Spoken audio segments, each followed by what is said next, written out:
messieurs, bonsoir. Nous sommes très heureux d'être chez vous ce soir, en tout cas pour parler sport. Eh bien, sport 45 de ce soir, nous parlerons du football avec bien évidemment de la 6e édition du CHAN qui se poursuit inexorablement là-bas du côté du Cameroun. Eh bien, les demi-finales sont déjà connues, vous le savez. La première demi-finale opposera donc le Mali à la Guinée. Ça sera ce mercredi 3 février à 16 h. Et à 20 h, la deuxième demi-finale qui opposera le Cameroun, pays hôte, au Maroc. Mesdames et messieurs, voilà donc le sommaire de cette émission Sport 45. Je ne suis pas seul, je suis sur ce plateau avec Evra Tikasouma. Evra, bonsoir. Bonsoir Donald. Et puis, je vous rappelle, mesdames et messieurs, que nous sortons là fraîchement de l'aéroport où la délégation donc, des Diables Rouges est rentrée ce soir, en tout cas en provenance droit du CHAN. Les Diables Rouges qui n'ont pas démérité, Tikas, qui ont quand même, malgré les conditions de préparation, ont terminé, ont réussi à atteindre l'étape des quarts de finale de cette compétition. Ce n'était pas facile. Non, ce n'était pas facile, surtout qu'ils ont joué avec la meilleure équipe de la compétition. Présentement, le Mali. Le Mali. Cette édition, donc c'est les Aigles du Mali qui cartonnent. On les a vus premier du groupe A, donc dans le même groupe qui était logé le Cameroun, le pays organisateur. Et le Congo a joué avec donc les Aigles du Mali, ou plutôt en quart de finale. Il fallait voir, puisqu'il a fallu attendre donc, cette séance fatidique des tirs au but pour départager les deux équipes. C'était 120 minutes d'égalité, donc d'égalité parfaite, 0 but partout, aucun but à signaler donc, de part et d'autre.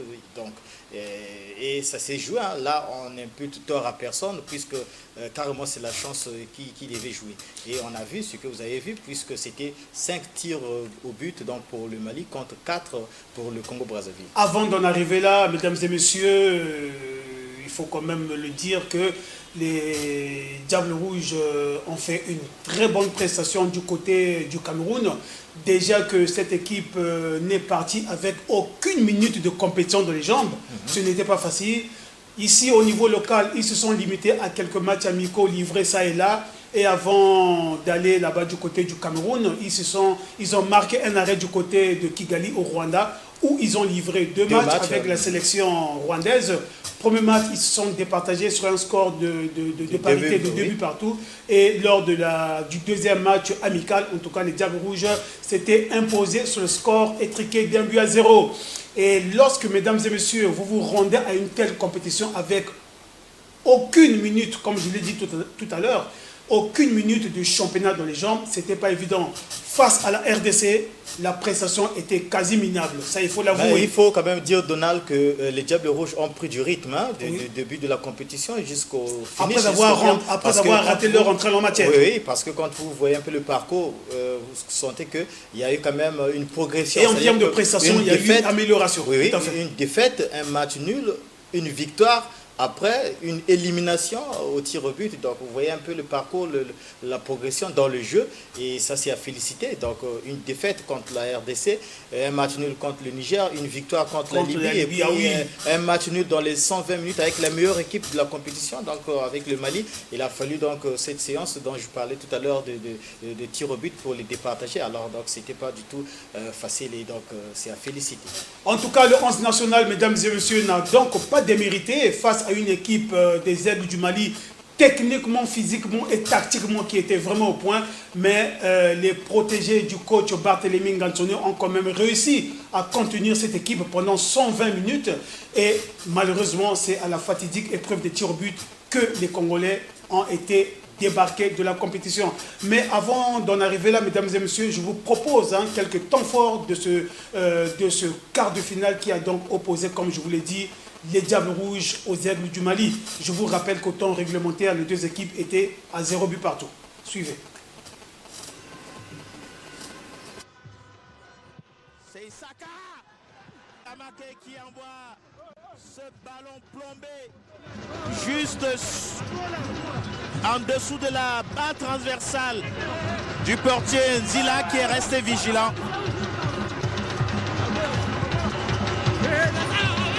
On est passé tout près du premier but malien. Corner malien. Sur la tête cette fois d'Ondongo qui se dégage pour les siens. Les Maliens restent maîtres du jeu. Ah, il a voulu, sur ce passement de jambe, tromper la vigilance d'un Nkunku. Ballon. Le voici sur le ballon, Nkunku. Il a trouvé Rosanne, repris. Kiabou pour le Mali. Diabaté qui est tombé dans la nasse. Il s'est fait mal, mais héroïquement il poursuit. Son ballon n'est malheureusement pas arrivé sur ses coéquipiers. Et monsieur l'arbitre demande de revenir à la faute sur Mohendiki.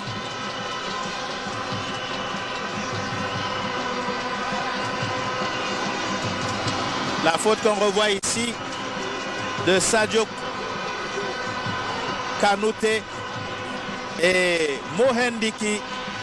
De l'ordre, le corner va partir à la Rémois, c'est-à-dire en deux temps. Le centre de Obongo sur la tête de Rosanne. Ce n'est pas terminé.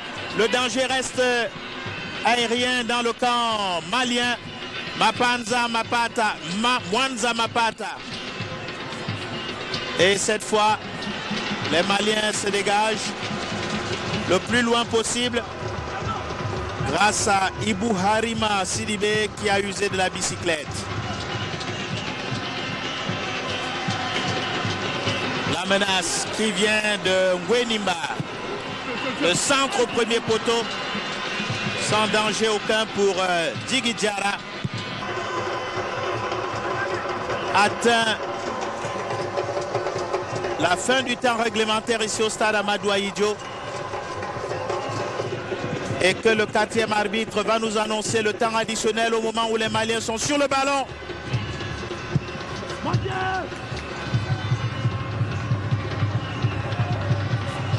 Jeu dur qui appelle l'intervention de monsieur l'arbitre.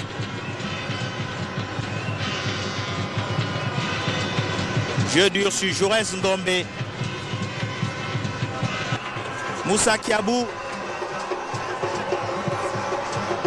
Diagonale de Moussa Kiabou.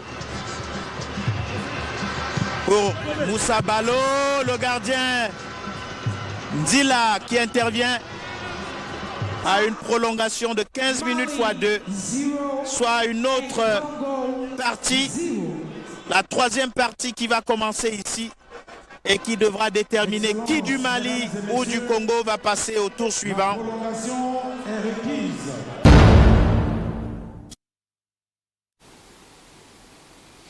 Voilà, mesdames et messieurs, c'était donc là juste un extrait de ce match Niger-Congo.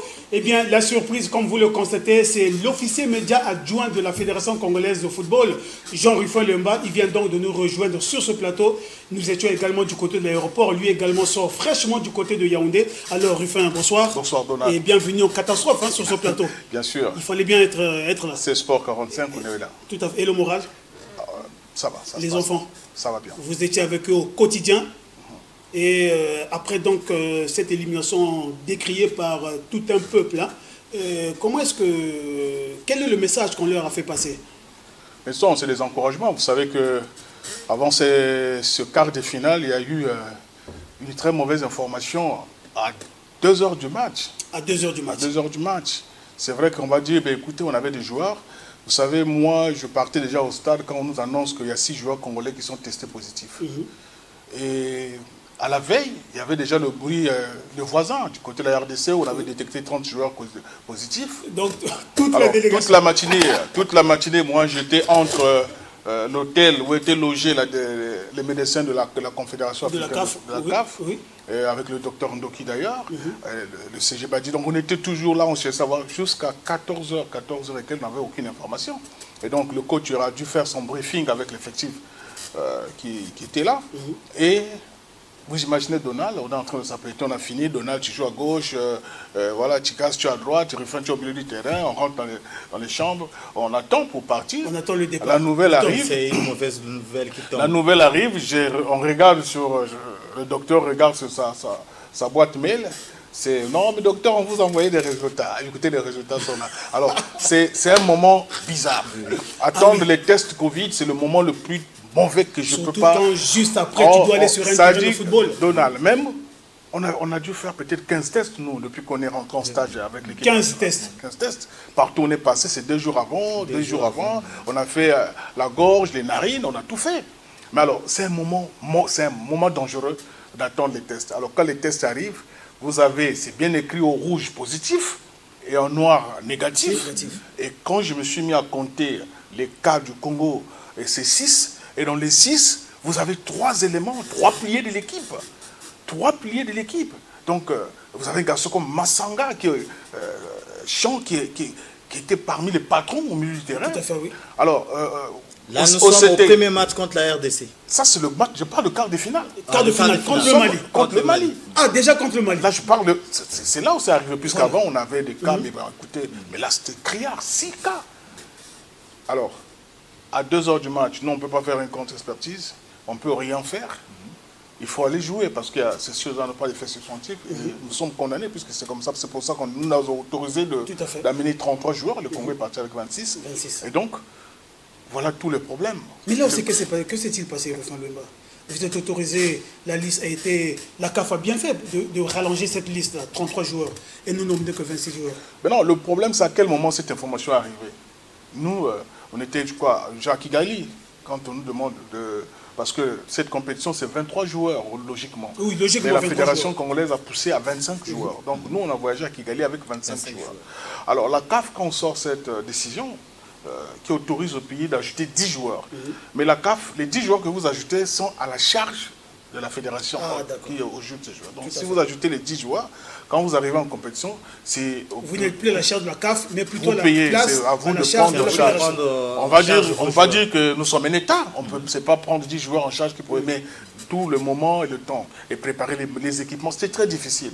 En termes de timing, c'était un peu compliqué. Mais on y est arrivé. Vous avez vu que vers la fin, on était obligé de rappeler Mwanzibi. Si on peut-être les autres joueurs qui étaient qualifiés, puisque la fédération avait pris le soin de qualifier 30 joueurs. Bien avant. Bien avant. C'est-à-dire que dès qu'on a eu cette information, on a qualifié 30 joueurs, et donc on avait ces joueurs. Donc au fur et à mesure que la compétition pouvait continuer, après, vous avez 3 joueurs majeurs de l'équipe, Ikuma, vous avez OCT, qui est aujourd'hui un garçon qui est en train de prendre beaucoup de volume de jeu. OCT, vous n'avez pas OCT, vous n'avez pas Massanga, alors... vous n'avez Babélé qui devait remplacer OCT Covid. Allez, la solution, c'était Ngoma Junior Covid. Vous imaginez, à gauche, tous ceux qui devaient jouer de ce côté-là, Covid. Le jeune Malonga qui est rentré, qui a été l'un de nos joueurs phares du côté de la Guinée équatoriale, Covid. Alors, 6 joueurs Covid, je vous assure qu'à l'annonce de cette information, j'ai vu Barthélemy Gatineau se fondre, et nous tous d'ailleurs. Le président Moussodia qui a essayé de ramener tout le monde pour dire, écoutez, on s'assoit pour regarder qu'est-ce qu'on va faire, comment on va faire pour colmater les brèches. C'était très difficile, mais alors ce qui est plus fort, c'est qu'avant tout ça, le ministre est passé, passer le message de l'État, le message du gouvernement, le message du gouvernement de la République aux jeunes. Et on leur a rappelé, vous avez vu ce match, ça a été un match... tout le monde a promis, tout le monde, là où nous allons dire, le Mali va écraser le Congo. Le Mali là, mais je vous assure que... Oui, parlons justement de ce match Congo-Mali. Oui. Les petits ont véritablement mouillé le maillot. On a senti l'engagement et la détermination. Au fur et à mesure, je parlais qu'avant ça, le président de la fédération avait passé un message, le ministre est venu spécialement pour ce match, il a passé un message aussi, et les jeunes ont interrogé, c'est les remplaçants, tu vas prendre Mwindiki qui est arrivé, qui est au milieu du terrain, malgré sa taille, il a fait un match exceptionnel, il a vraiment ventilé, Hardy Samarange Bingila, après un moment, le banc de touche n'était plus, il n'y avait plus de profondeur au banc de touche, on n'avait plus de solution, vous regardez, on avait quelques possibilités en attaque, mais au milieu, en défense, on n'avait plus de possibilités. Alors du coup, c'était très difficile pour nous. Et alors quand on arrive aux prolongations, on ajoutait un autre joueur, donc on avait la possibilité de, si on avait le joueur normalement, on pouvait faire une... Mais Donald, il faut déjà dire que félicitations pour tous ces éclaircissements, parce qu'il y a eu beaucoup de spéculations, comme il l'a dit, tout autour du coaching, parce que les gens... avait pensé, mais comment la compétition a déjà commencé et qu'on fait encore appel à d'autres joueurs qui sont restés au pays. Oui. Est-ce qu'il n'y a pas vraiment un peu de cacophonie dans ce que le staff technique est en train de faire? Là, on a beaucoup d'éclaircissements et les téléspectateurs sont... voilà pourquoi j'avais bien voulu que, une fois arrivé au pays, Jean-Michel Lema devrait être sur ce plateau, justement pour nous éclairer à propos. Et donc, prolongation, toujours 0 but partout. Et il faut aller à la fatidique épreuve des tirs au but, une épreuve que beaucoup n'aiment pas. Les enfants s'étaient préparés pour ça? Oui, ils se sont préparés pour ça. Vous savez, le meilleur tireur, c'était Faria Ondongo, Covid. Le deuxième tireur, c'était Rosan Varane, touché à la cuisse, il a terminé le match. Malgré cette blessure. Vous avez vu qu'il a serré les dents pour terminer le match. Véritable voilà, commando. il fallait terminer le match. Donc il ne pouvait pas jouer le tir au but. Et vous savez, cette épreuve, tout le monde n'aime pas ça. Ah oui, c'est... Et encore, il y a une liste, le coach a fait une liste. Après un moment, vous savez, c'est une responsabilité. Moi, je tiens pas rigueur aux jeunes. C'est des épreuves très difficiles. Vous savez, même en Europe, les grands joueurs sont passés par là. C'est clair. Et quand Mwanza, qui est parmi les 3 meilleurs, quand on a fait des séances, il vient et il manque. Après, bon, voilà. Et surtout encore beaucoup d'encouragement au capitaine qui avait pris toutes ses responsabilités quand il vient en dernier lieu tirer. Dernier tir congolais. Pavel Nzila. Et c'est ça ce qui a encore donné un peu de moral aux Congolais, mais malheureusement du côté du Mali, ils n'ont pas, heureusement, peut-être malheureusement, puisque ils ont malheureusement gagné, pour nous, heureusement pour le Mali. Ils n'ont pas raté, donc ils ont marqué tous les tirs, sinon que nos prières étaient que du côté du Mali aussi, que ça touche à côté pour qu'ils reprennent encore l'autre séance, au moins peut-être de 3 tirs au but pour chacun. Voilà, mesdames et messieurs, avant donc de poursuivre notre débat avec l'officier média adjoint de la Fédération congolaise de football, Jean-Rufan Lemba, qui vient de nous recevoir sur ce plateau, qui sort là fraîchement du Cameroun, où, je vous le rappelle, le Congo prépare à la 6e édition du CHAN. Nous allons repartir là-bas du côté de Yaoundé pour vous proposer, pincement au cœur oblige, mais nous sommes obligés de faire le travail, vous proposer un extrait de la fatidique épreuve de tir au but, 5 pour le Mali et 4 pour le Congo. Suivez. Alors, premier tireur, Mwanza Mapata du Congo. Sous le regard de l'arbitre, Mwanza, il marque, il rate. Il rate Mwanza. Premier tir et premier raté. Le gardien était parti du bon côté, il avait vu, il avait lu.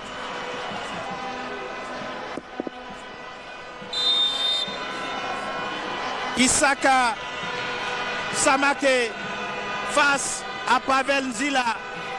Il s'avance, il hésite une deuxième fois et il marque. Et il marque. Samake marque.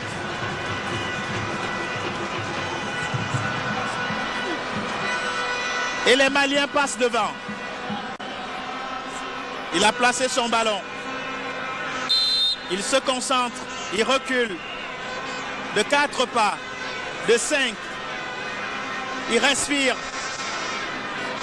Petite foulée et il marque. Joli contre-pied de Ondongo qui rétablit l'égalité ici au stade Amadou Ahidjo. Mais attention, les Maliens n'ont tiré qu'une fois. Moussa Kiabou qui marque. Le joueur de l'USCK qui marque.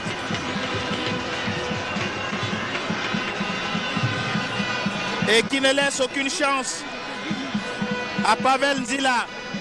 Bingila, c'est le joueur de l'Étoile du Congo. Il a été très entreprenant au cours de tous les matchs qu'ont livrés les Congolais dans ce 6e CHAN. Bingila, petite foulée, il marque à contre-pied du même côté que son coéquipier.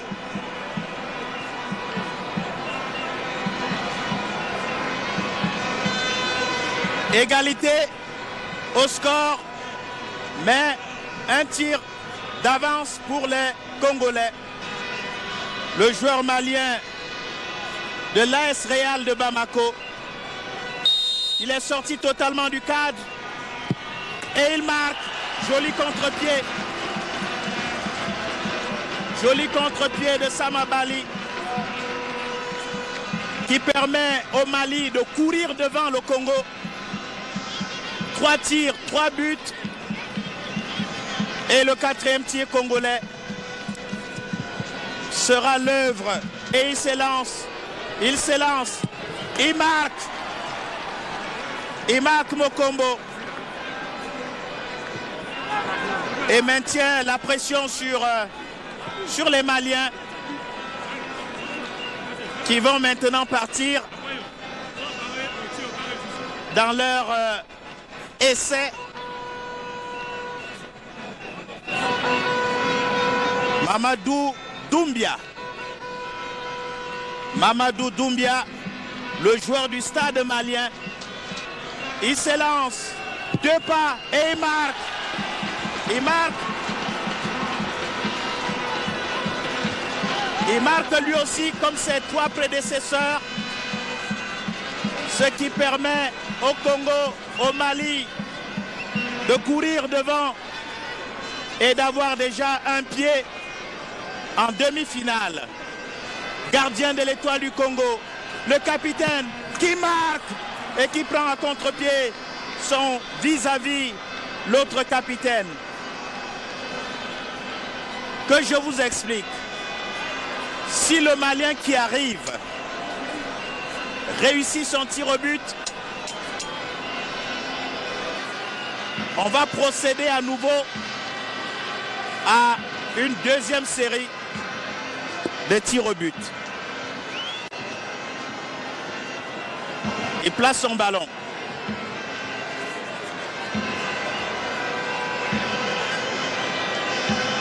Il s'agit de Mamadou Koulibaly du stade malien.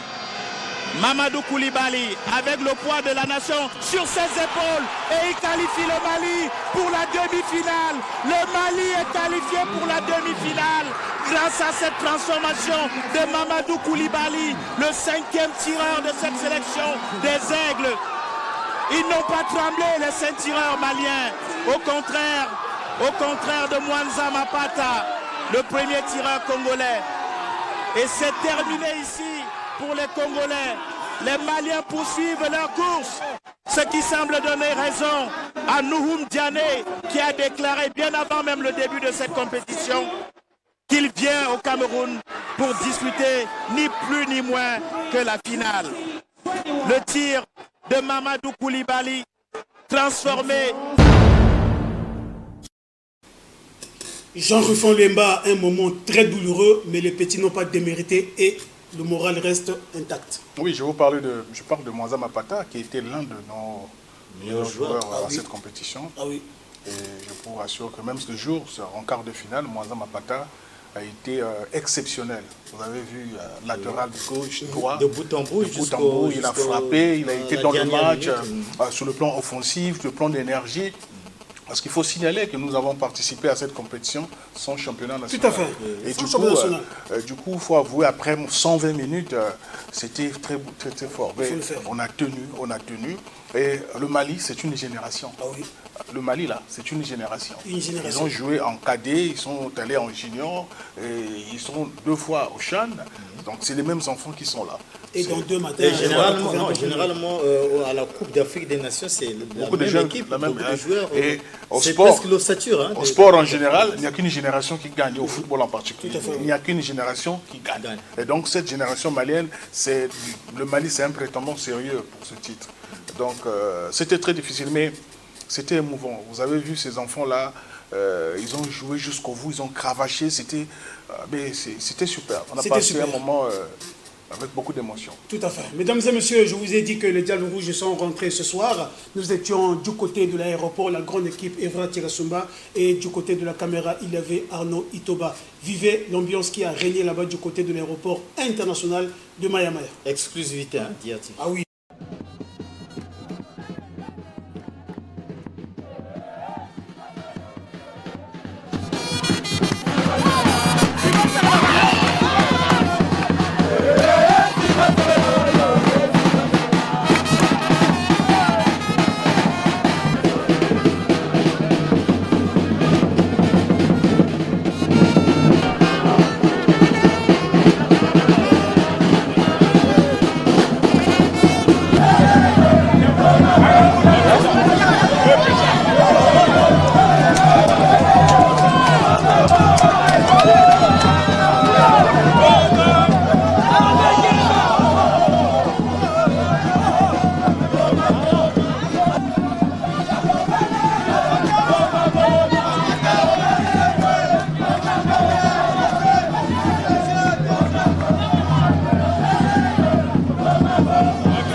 Regarde.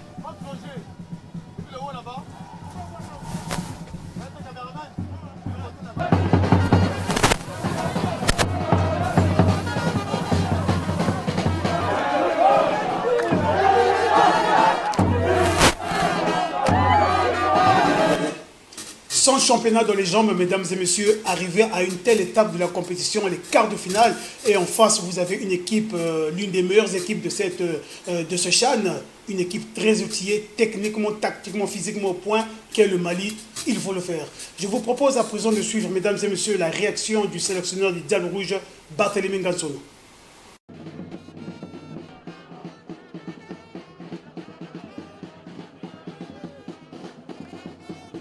C'est à féliciter, vous savez que nous n'avons pas de championnat chez nous. Et puis, le premier match, on a abordé dans des conditions qui n'étaient pas meilleures, c'est-à-dire qu'on n'a pas gagné, n'est-ce pas? Et du coup, le mental des joueurs était touché.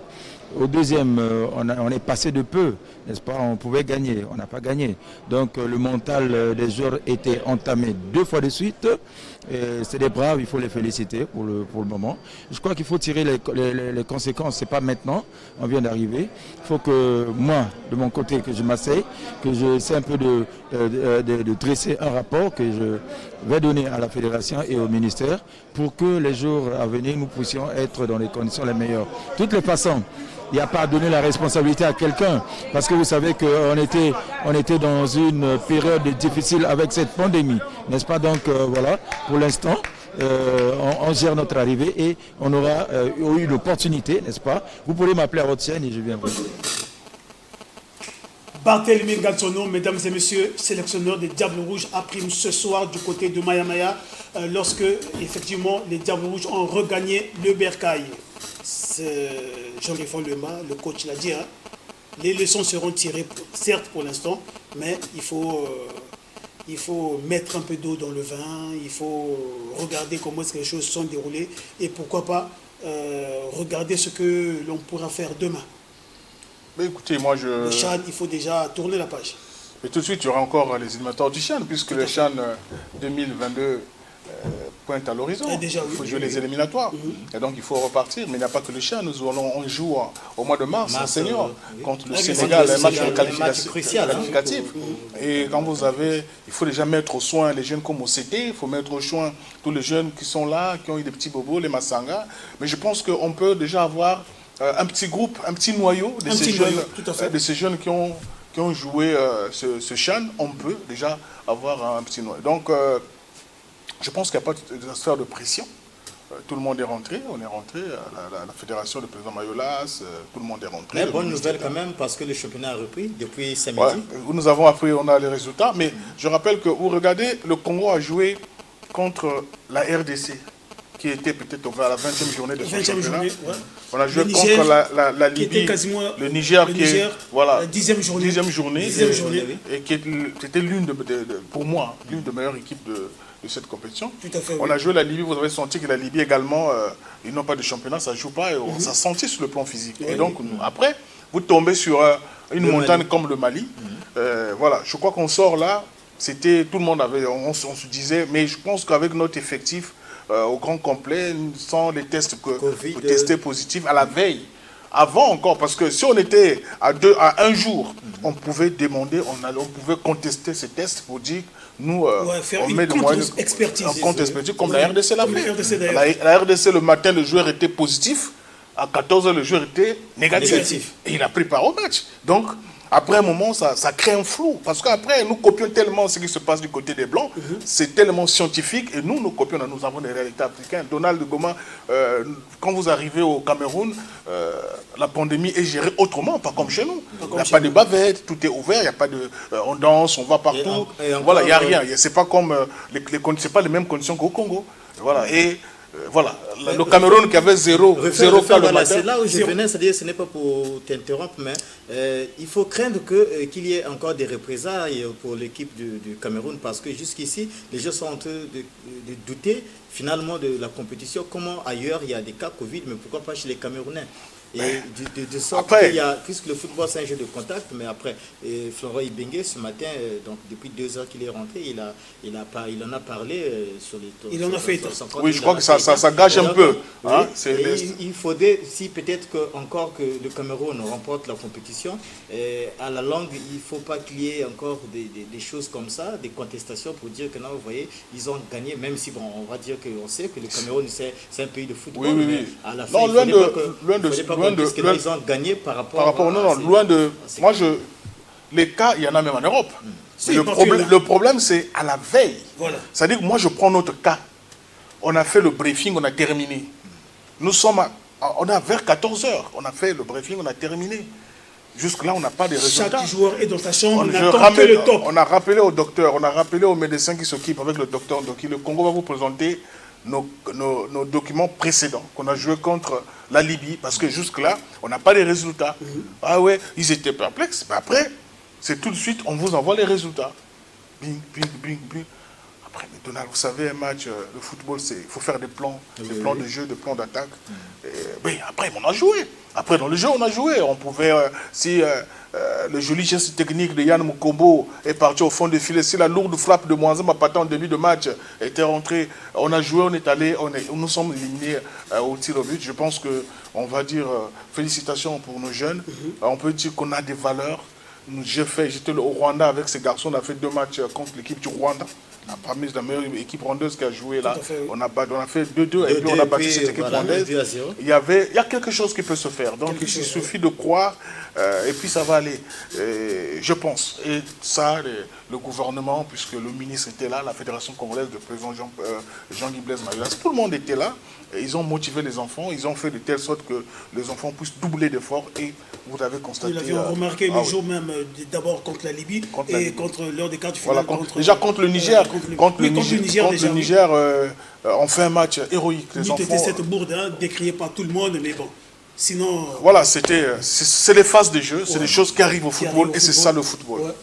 Mesdames et messieurs, nous allons lentement mais sûrement mettre fin à cette émission, mais nous n'allons pas vous quitter sans pourtant vous parler du judo. Et bien là, il s'agit de Maître Aya Kalodie, membre du comité de normalisation de la Fédération congolaise de judo, qui a eu à séjourner dans la capitale économique à Pointe-Noire, où il a pris contact avec certains clubs et à l'issue donc de son séjour Pont-Négrin, une déclaration a été rendue publique. Je vous invite, mesdames et messieurs, à suivre justement un extrait de cette déclaration de Maître Aya Kalodie.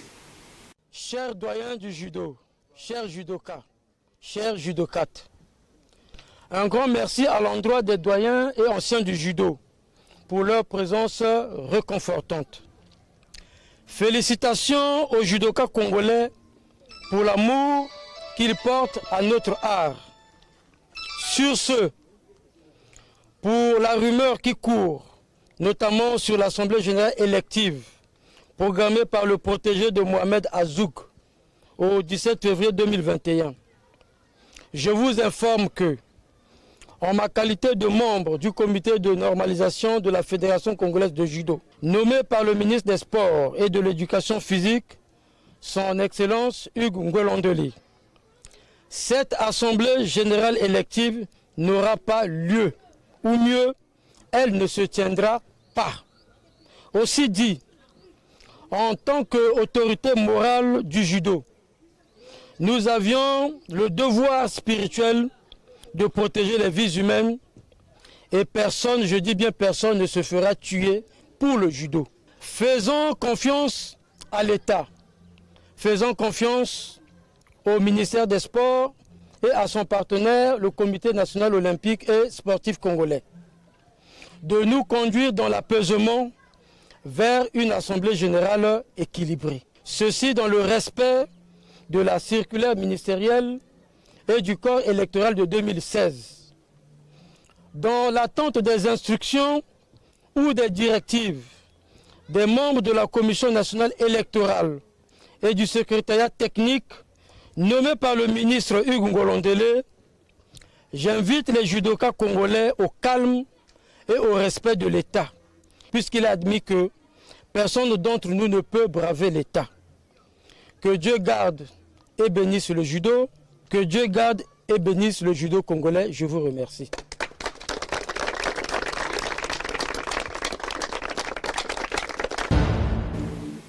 Quelques résultats du championnat national de football direct Ligue 1, mesdames et messieurs, avant donc de nous séparer. Et ça a démarré le week-end dernier. Du côté de Dolisie, l'AC Léopard a pris le dessus sur V-Club Mokanda sur le score étriqué d'1-0. Ici, à Brazzaville, le club athlétique Renaissance et Glankara a eu raison de Racing Club de Brazzaville, 1-0 également. L'Étoile du Congo et le FC Konzo se sont séparés sur un score nul de 0 but partout. Et en seconde heure, le Diable Noir a eu raison de l'Interclub par 1-0. Du côté de Pointe-Noire, en tout cas, Natalis a battu, promu en Ligue 1, a battu donc Patronage et Sainte-Anne sur le score de 2-0. Le match qui devrait opposer à Brazzaville AS Auto à la jeunesse sportive de Talanga a été reporté signé et bien pour la simple et bonne raison, l'AS Auto a donné les joueurs du côté des Diables du Chan. Un détail. Cheminot qui a battu Nico Nicoy. Ah oui, Cheminot qui a battu Nico Nicoy 2-1. Ah oui, Cheminot de son côté, mesdames et messieurs, ça se passe du côté de Pointe-Noire, qui a pris le dessus sur Nico Nicoy sur le score de 2-1. Voilà, alors Jean-Rifon Louemba, merci d'avoir répondu à notre appel. Un dernier détail que vous souhaiterez ajouter? Mais non, on vient d'arriver. Ah oui. S'il y a des nouvelles dans la semaine, tout ce qui va se passer concernant le football, l'équipe nationale du Chan, on aura les nouvelles. Et puis lundi, on en parlera. Notre invité surprise, mesdames et messieurs, comme vous le constatez, Jean-Rifon Louemba, en tout cas, il sort là fraîchement du Cameroun avec la délégation congolaise, la délégation qui est arrivée en fin de cet après-midi. Il était donc là sur notre plateau. Merci à vous tous qui nous avez suivis du côté de la régie. Merci à Rudel Ngoma. Du côté donc de la caméra, merci à Arnie Toba. Mesdames et messieurs, quant à moi, je vous dis au revoir. Et le prochain rendez-vous est donc pris pour le lundi prochain. Au revoir.